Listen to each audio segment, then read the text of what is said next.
Sua Excelência, Presidente Excellence, da Assembleia Geral, Suas Excelências, Chefes de Estado e do Governo, Madame la Présidente de l'Assemblée générale, Excelentíssimos Senhores Excellences, Chefes de Mesdames les Delegações, chefs d'État et de gouvernement, Mesdames et Senhoras, Messieurs senhores, les chefs de délégation, encontro-me Mesdames et aqui Messieurs, perante Vossas Excelências na minha qualidade je de me Presidente tiens da devant vous República de aujourd'hui Angola, en na tant de que président de la Presidente pro République tempore de da União l'Angola Africana, et para président falar do meu actuel de l'Union país, africaine.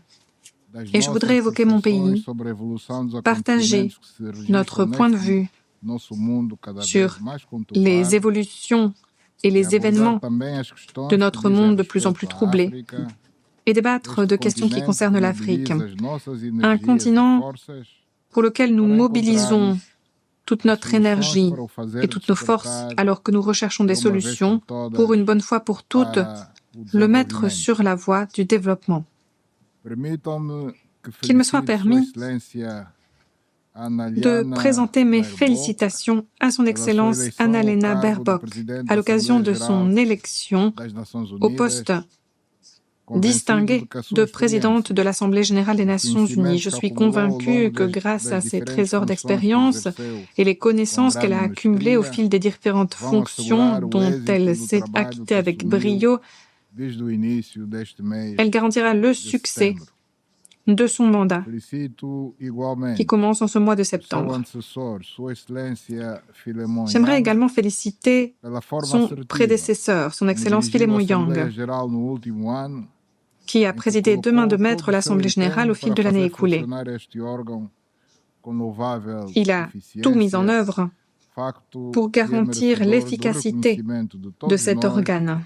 pelos Et c'est un resultados travail positivos qui alcançados mérite no notre decurso do reconnaissance à toutes seu et tous, à la mandato. lumière des résultats positifs obtenus Não posso tout au long de son deixar de mandat. mencionar Sua Excelência António Guterres, Et je me dois secrétaire-geral également das de Nações saluer son Unidas, Excellence Antonio Guterres, pelo papel le que tem secrétaire général sabido des Nations Unies. desempenhar com grande J'applaudis sentido de le rôle qu'il compromisso, joue em que avec subjaz a beaucoup sua d'abnégation. apreciável qualidade de homem de diálogo e de paz no meio das complexidades Une abnégation geopolíticas sous-tendue par ses qualités atuais. remarquables comme homme Senhor Presidente, consacré au dialogue et à la paix transcorreram 80 anos en desde ces temps que, caractérisés por par des imperativos dessa época, réalités géopolitiques num si complexes. conjunto de países e seus respectivos líderes tomaram a 8 sábia décennies se decisão sont de écoulées fundar a Organização das Nações depuis Unidas, que, face aux que vem impératifs de l'époque, un conseguindo groupe de desde então, pays et leurs entre dirigeants momentos mais respectifs tumultuosos e outros não ont tanto décidé, assim, avec sagesse, de desempenhar o fonder seu l'Organisation grande des Nations papel Unies.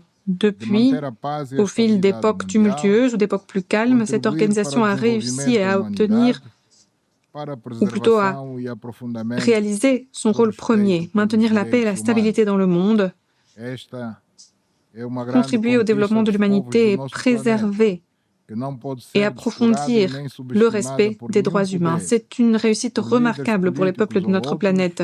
Cette só réussite ne doit pena pas de, être na base balayée du revers da de la main ou exacerbação de sous-estimée visões e par interesses une puissance quelle qu'elle soit, un dirigeant deitarmos a politique quel qu'il perder os soit. benefícios da paz Cela que ne nos foram ferait legados por qu'exacerber mulheres e les homens divisions, que jeter ao de l'huile longo sur le do feu des tempo intérêts nos égocentrés, conduziram renoncer até aux aqui fruits de la num paix qui nous ambiente ont de été laissés en harmonia e héritage par ces femmes et ces conciliação hommes global. qui, au fil du temps, nous ont Este guidés ici, percurso dans un nem environnement sempre foi d'harmonie feito de et de forma linear, compréhension globale. mas nos momentos mais Le críticos, chemin n'a pas toujours a été sensatez sobrepôs-se aos linéaire, primeiros impulsos mais de au uma moment les plus conflagração de importants, grande c'est escala, la sagesse qui l'a tendo isto emporté sido face possível aux pelo pires diálogo instincts pouvant contínuo mener à la como conflagration de único grande échelle, et fator cela n'a été capaz de possible que aplanar grâce au dialogue divergências, continu, qui s'est révélé superar être le seul obstáculos e serenar vecteur os espíritos mais pour conturbados surmonter les e obstacles belicosos.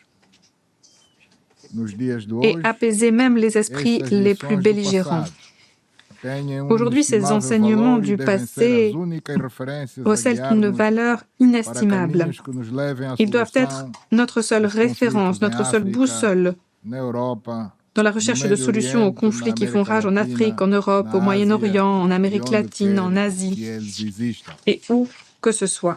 No contexto incerto em que estamos a celebrar o 80º aniversário das Nous Nações célébrons Unidas. le 80e anniversaire de l'Organisation des Nations Unies dans un contexte incertain.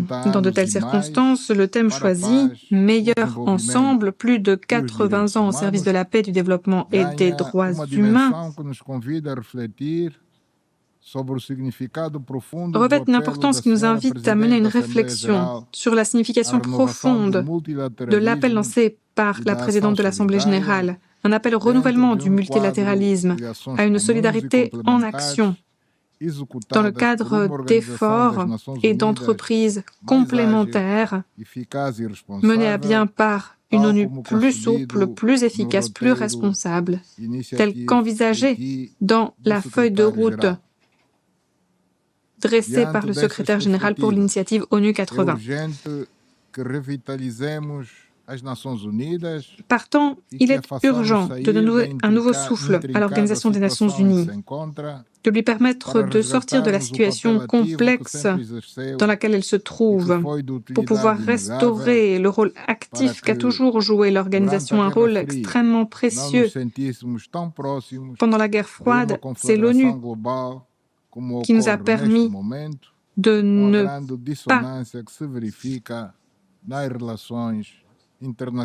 souffrir d'une véritable conflagration internationale. Mais aujourd'hui, les grandes puissances semblent se tourner le dos et s'éloigner des points de convergence, même les plus élémentaires, ces dénominateurs communs qui leur permettraient de rester engagés en faveur du dialogue et de l'action concertée. Avant tout. Les défis que nous connaissons aujourd'hui nous placent devant une alternative. Nous pouvons tout faire, tout ce qui est en notre pouvoir pour préserver la paix ou faire face à la guerre avec toutes les conséquences que celle-ci entraîne. Une guerre qui hypothèque l'avenir de l'humanité. Les puissances mondiales qui par le passé ont joué un rôle crucial pour libérer l'Europe et les peuples européens des griffes du nazisme et du fascisme et qui ont joué un rôle aussi pour libérer l'Afrique et ses peuples du régime de l'apartheid en Afrique du Sud, ne peuvent pas aujourd'hui agir différemment en s'en prenant à d'autres pays, en envahissant et en annexant des territoires étrangers, ou en finançant ou organisant des mouvements de soulèvement pouvant provoquer le renversement de gouvernements légitimes, comme nous le voyons aujourd'hui sur notre continent.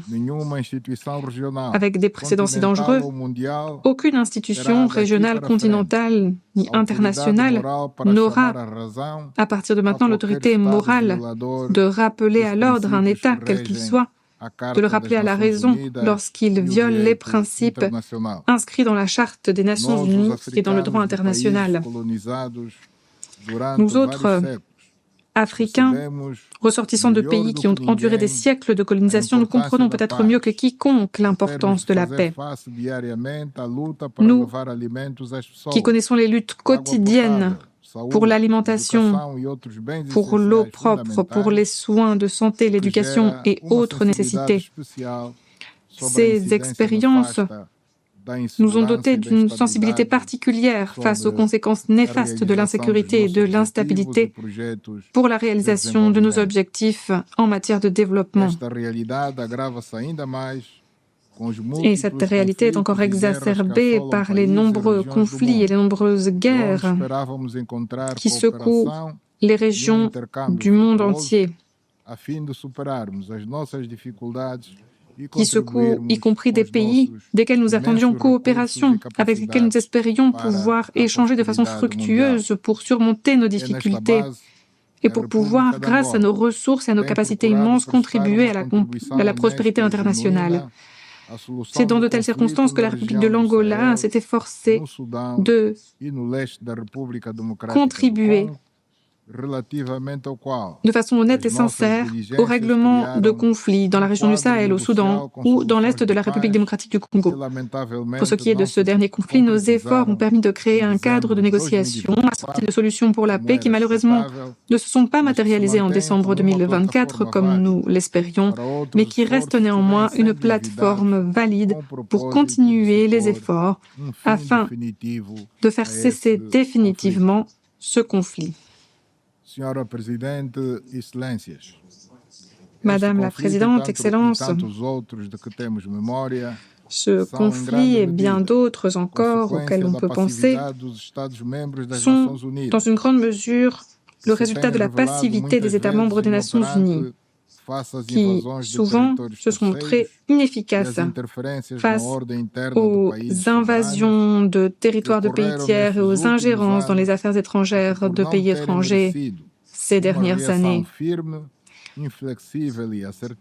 Ils n'ont pas réagi de façon ferme, déterminée, robuste.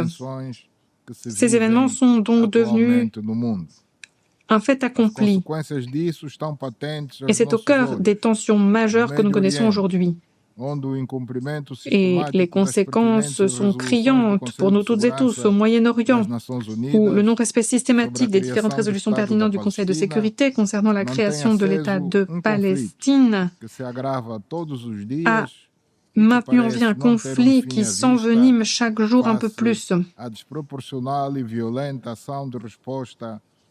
Et pour lequel on n'aperçoit aucun horizon de paix, étant donné la réaction violente et disproportionnée par Israël. Israël a le droit d'exister en tant qu'État et d'exiger la remise en liberté des individus qui sont tenus en otage depuis les événements tragiques du 7 octobre. Cependant, Israël ne doit pas pouvoir mener à bien en Palestine et notamment dans la bande de Gaza une politique d'extermination d'un peuple tout entier. Le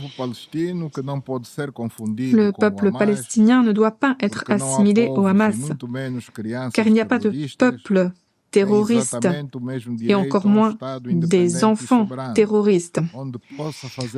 Les Palestiniens ont le même droit à un État indépendant et souverain au sein duquel ils pourront faire vivre leur culture, préserver leur avenir et proposer à leurs jeunes un avenir sûr et prévisible.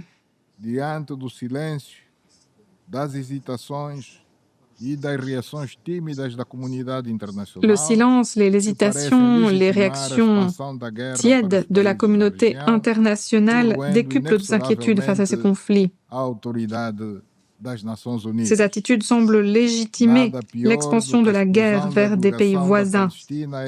Et cela ne fait qu'hypothéquer inexorablement l'autorité des Nations Unies. L'exclusion de la délégation de Palestine de cette enceinte est honteuse. La Palestine a le droit de faire entendre sa voix en tant qu'État membre. En vertu des termes de l'accord de siège. Ne pas garantir la présence du président de l'autorité palestinienne dans cette Assemblée générale, c'est envoyer un signal très négatif. Cela encourage la poursuite du génocide dont nous sommes témoins en toute impunité. Cela retarde le règlement du problème. Cela complique les efforts en cours pour mettre fin à ce conflit si complexe.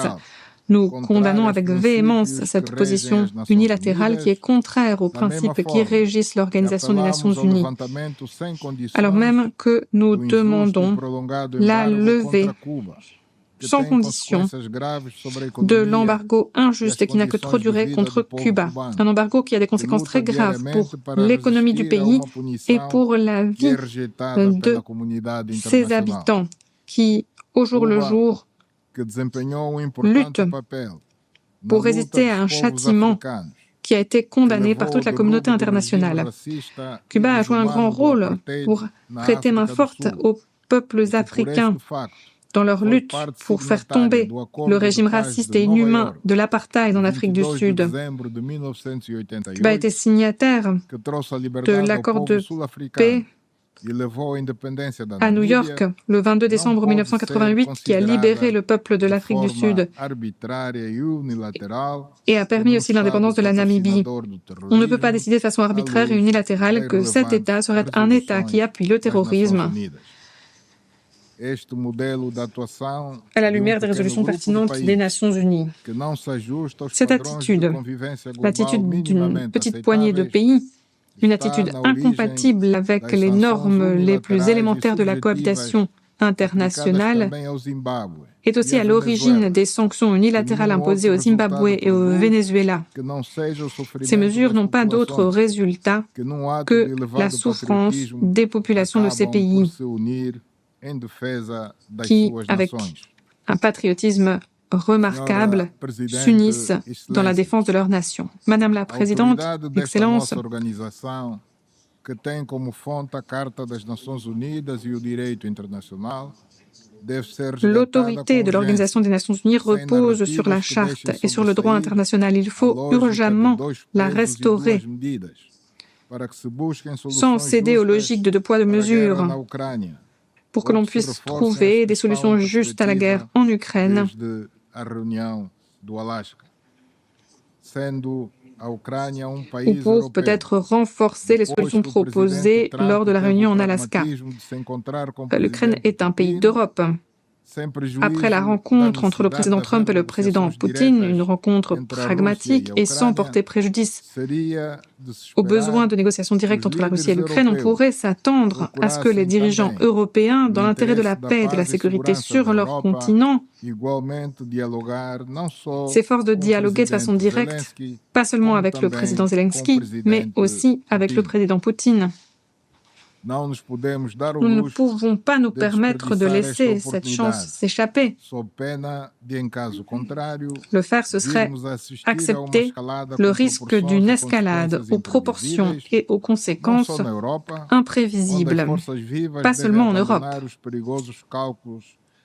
où tous les acteurs concernés doivent abandonner les calculs dangereux reposant sur l'idée d'une victoire militaire que l'on obtiendrait en affaiblissant son adversaire.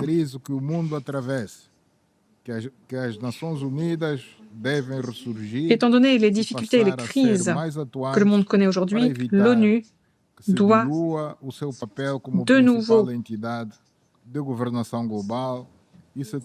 revêtir un rôle de chef de file, devenir une organisation dynamique pour ne pas perdre son rôle en tant qu'entité responsable de la gouvernance mondiale au premier lieu. Il faut en faire une institution capable de garantir la paix dans le monde. C'est notre responsabilité en tant qu'État et nation souveraine. L'Organisation des Nations Unies, actuellement, est la seule organisation ayant la capacité d'agir en notre nom collectif à toutes et tous dans la recherche d'un consensus mondial pour la paix.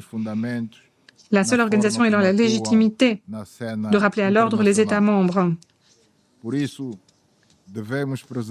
Les États membres qui bafouent ces principes fondateurs par leur conduite sur la scène internationale. C'est pourquoi nous devons préserver l'ONU à tout prix et nous devons l'adapter pour qu'elle soit à la hauteur des réalités contemporaines à travers des réformes qui n'ont que trop tardé.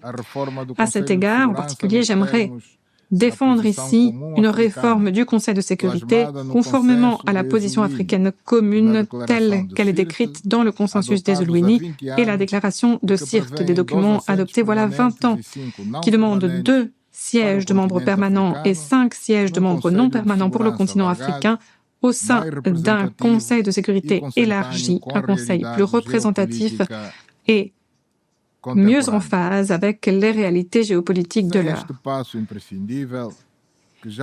Si cette réforme indispensable n'est pas menée à bien, une réforme qui déjà n'a que trop tardé sans aucune justification valable, nous ne pourrons pas garantir la mise en œuvre du pacte pour l'avenir adopté l'année dernière, dans lequel il était reconnu le caractère urgent de doter l'Organisation des Nations Unies d'un Conseil de sécurité plus équilibré et plus démocratique.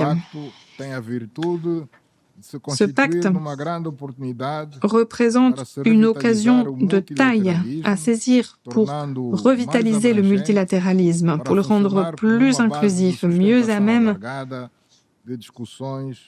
de servir de plateforme large de discussion sur toutes les questions sensibles, importantes pour le monde d'aujourd'hui. Entre autres questions pertinentes, la question notamment du financement du développement et la question de l'action climatique. Pour ce qui est maintenant des questions d'aide au développement, il y a beaucoup à dire. Mais il est approprié de saluer les progrès faits récemment avec l'adoption de l'engagement de Séville lors de la 4e conférence sur le financement du développement. Ce texte appelle à réformer urgemment les institutions financières internationales pour qu'elles soient plus représentatives, plus inclusives et mieux outillées pour répondre aux besoins urgents des pays en développement et tout particulièrement des pays africains. Je suis convaincu que cet instrument, associé au Pacte pour l'avenir, à la Convention des Nations Unies en matière fiscale et à la Convention des Nations Unies sur la dette des documents qui, eux, sont encore en train d'être négociés, représentera une plateforme collective, une plateforme politique, financière et normative pour donner un coup de fouet à la réalisation des objectifs de développement durable. Madame la Présidente, Excellences, nous devons absolument nous atteler à la crise climatique. Il s'agit de la menace existentielle la plus redoutable de notre époque.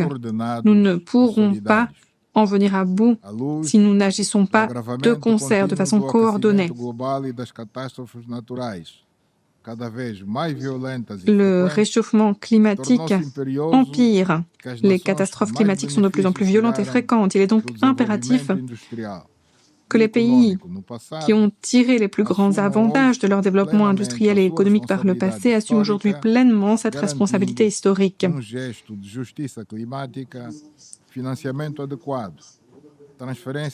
Au nom de la justice climatique, ils doivent garantir des financements suffisants, des transferts de technologies, un appui à l'adaptation et à l'atténuation pour les pays en développement.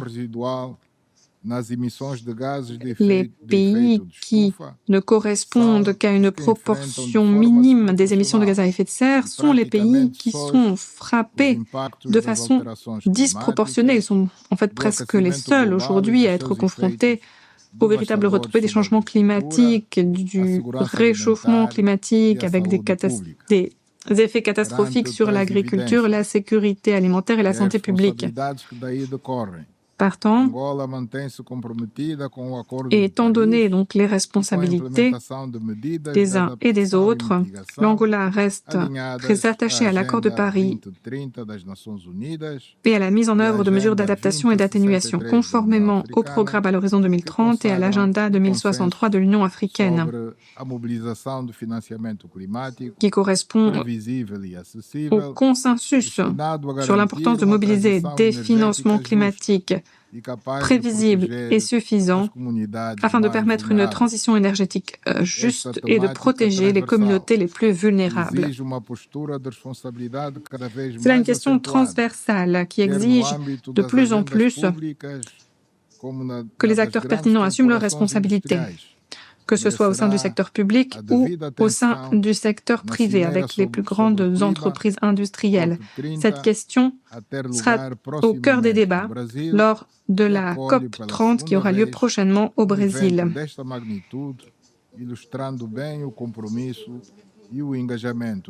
L'organisation pour la deuxième fois d'un événement de cette magnitude sur cette question au Brésil est la preuve de l'engagement de ce pays en faveur des questions environnementales. En 1992, à Rio de Janeiro, la Convention cadre des Nations Unies sur les changements climatiques a été adoptée. Un nouveau paradigme qui, rapidement, a fait la preuve de sa valeur en lançant des discussions profondes, très importantes, qui continuent aujourd'hui. Et je suis sûr que lors de la prochaine conférence qui approche, nous pourrons tous, sur cette base, faire notre pas en avant dans ce long cheminement qui doit nous permettre de réaliser les objectifs climatiques ambitieux que s'est fixé l'humanité. Excellences, 80 ans ont passé depuis la création des Nations Unies, qui avait suivi la fin de la Deuxième Guerre mondiale. Et après la fin de la guerre froide, Nous espérions pouvoir vivre dans un monde libéré des incertitudes que nous connaissons aujourd'hui, un monde moins périlleux que celui dans lequel nous vivons. Jusqu'en 1991, le contexte dans lequel nous vivions était caractérisé par des divisions profondes entre deux blocs aux idéologies opposées. Et pourtant, en fait, ce cadre était plus prévisible. On courait un risque moins important de confrontation de grande échelle. On ne doit pas nécessairement conclure que la stabilité dans le monde n'est possible qu'à l'intérieur d'un cadre régi par des divisions rigides de cette sorte. Non. Ce regard en arrière doit plutôt nous inspirer à bâtir un cadre fondé sur des intérêts équilibrés et des préoccupations partagées sur toutes les questions de sécurité internationale afin de faire naître des complémentarités, des convergences dans un environnement qui soit un environnement multilatéral. Le multilatéralisme qui reste la seule voie nous permettant d'échapper à la catastrophe. Je vous remercie de votre aimable attention.